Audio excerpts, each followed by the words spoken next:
For more on this, I'm joined by Peter Hakim. He's the President Emeritus of the Inter-American Dialogue, joining us. Good to see you. Good to see you. This is not a topic we talk about very often. The World Bank ranks Colombia 43 out of 189 countries in terms of sort of the business environment. The point being, it's not the easiest place to do business, but here you have China, here you have Colombia. Significance of it? Well, let me say, first of all, 43 is a pretty good ranking within Latin America. I think the best ranking is Chile, which is around 35.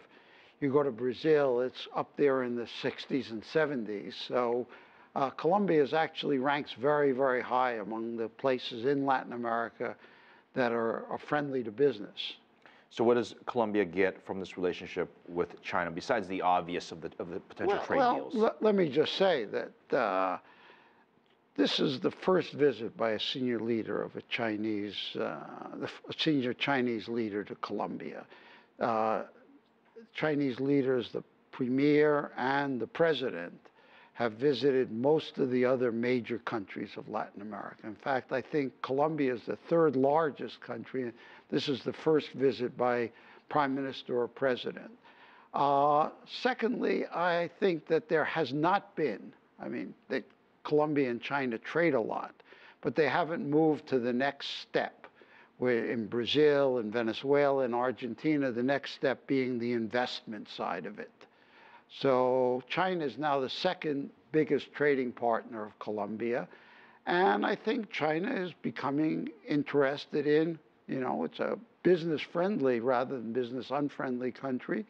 It's one of the countries that's been most prosperous over the past few years, one of the best managed economies over a 25-year period. And I think that both sides have a lot to gain, but I think this is still an exploratory visit, if you like. So don't get too carried away yet, but I think it's fair to say there should be some optimism. As you mentioned, exactly. Senior level visitors, they've already shown, at least China has in the past, with other countries in Latin America, comes the delegation, later comes the money, which later comes the investment, later comes factories. Trade is the start, and Colombia has that. Now they're moving to the second, investment, and exploiting a Colombia market with 50 million people. It's not a small market.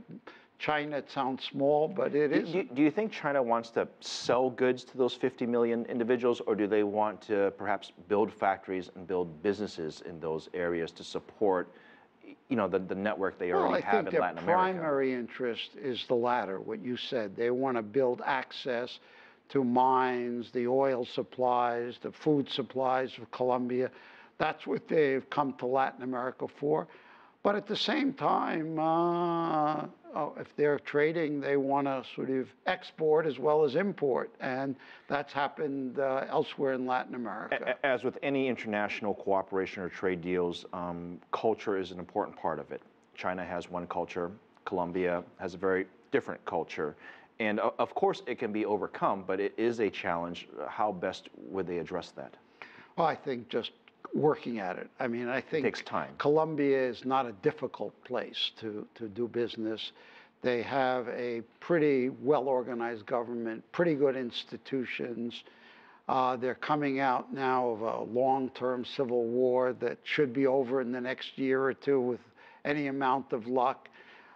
Colombia is an up-and-coming country in Latin America. It has been behind because of this civil conflict, the drug dealing, but Colombia is making progress, and I think that China realizes that and knows how important it is. You mentioned a couple of the industries that might possibly benefit: energy, resources. I'm assuming those are the main beneficiaries of any potential Chinese investment, correct? Right. I suspect that the agricultural products on one hand, mining products, and oil, which is their big export now. And all three are obviously very big.